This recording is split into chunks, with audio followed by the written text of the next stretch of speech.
Welcome to Book Bites, your weekly dose of literary delight.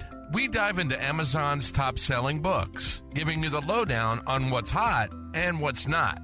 Join us as we uncover hidden gems, discuss captivating storylines, and analyze the minds of best-selling authors. Whether you're a seasoned reader or just starting your literary journey, there's something for everyone. So grab a cup of coffee, get cozy, and let's get reading.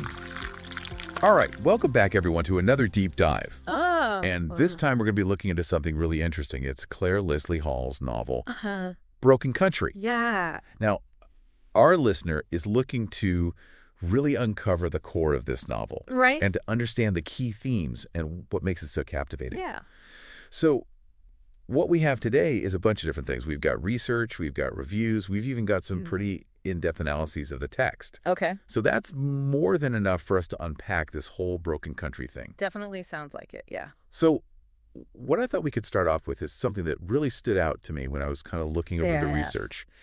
And that's the way that Clare Leslie Hall uses dual timelines.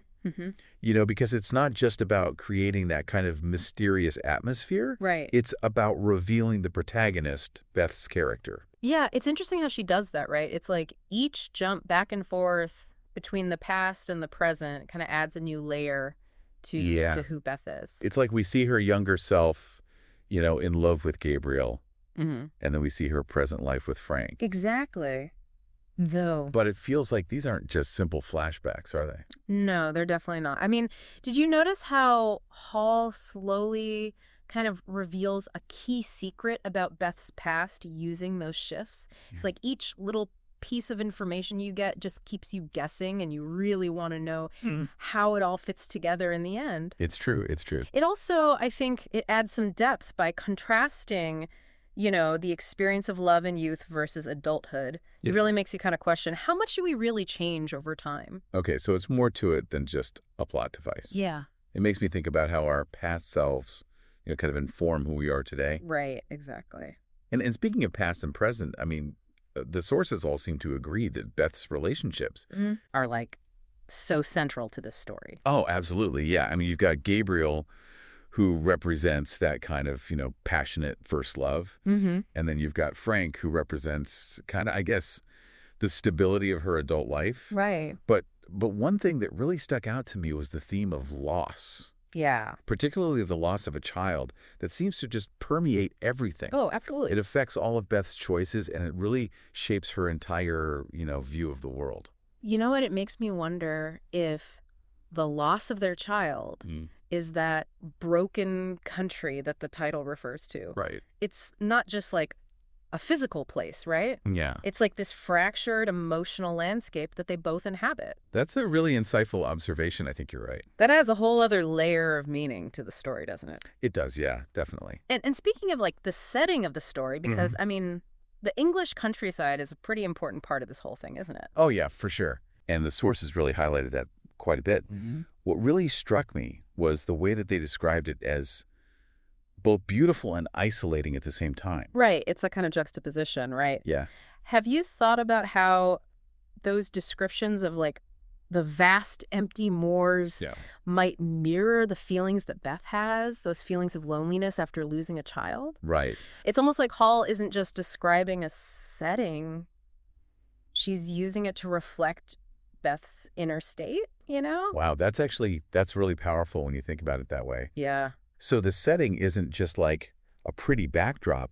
It's almost like another character in the story. Yeah, it is. Yeah, it adds to the whole atmosphere. Yeah, it really is the story. But let's go back to Beth for a second.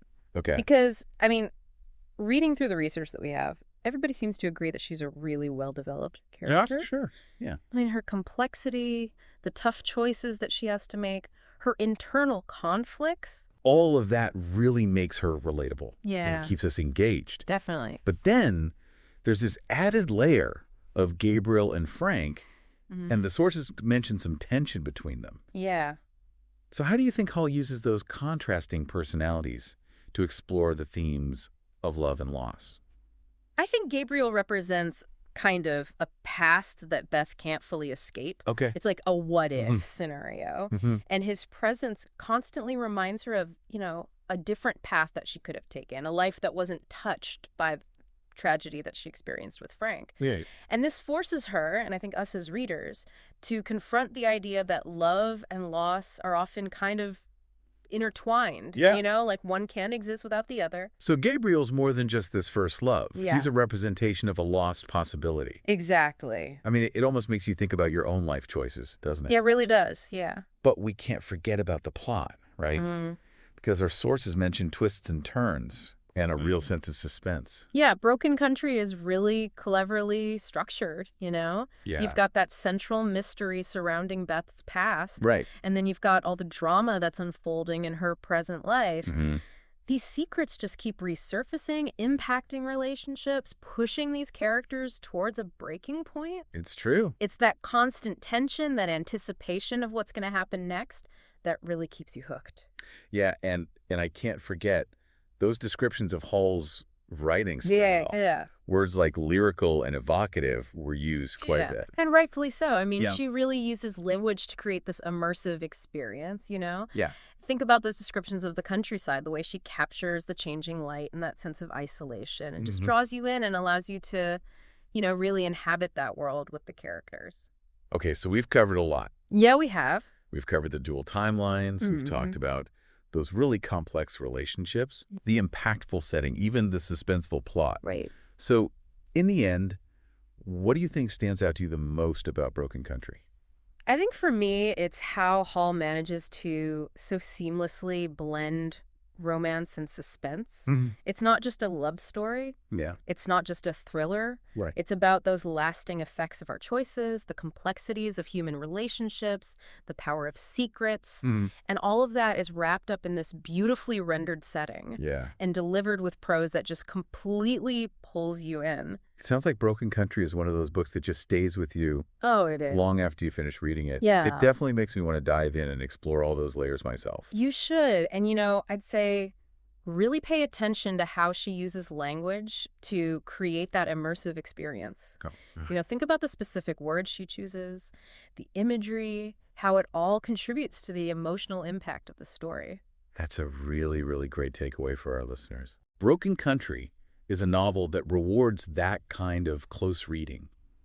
For sure. It's not just a captivating story. Right. It's an exploration of human nature, loss, and the choices that shape us. Definitely. Dive in, explore, and as always, let us know what you think. Yeah, we'd love to hear from you. All right, till next time. See you then.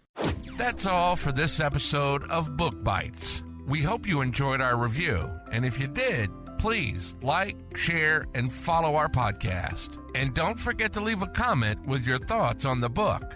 We love hearing from our listeners.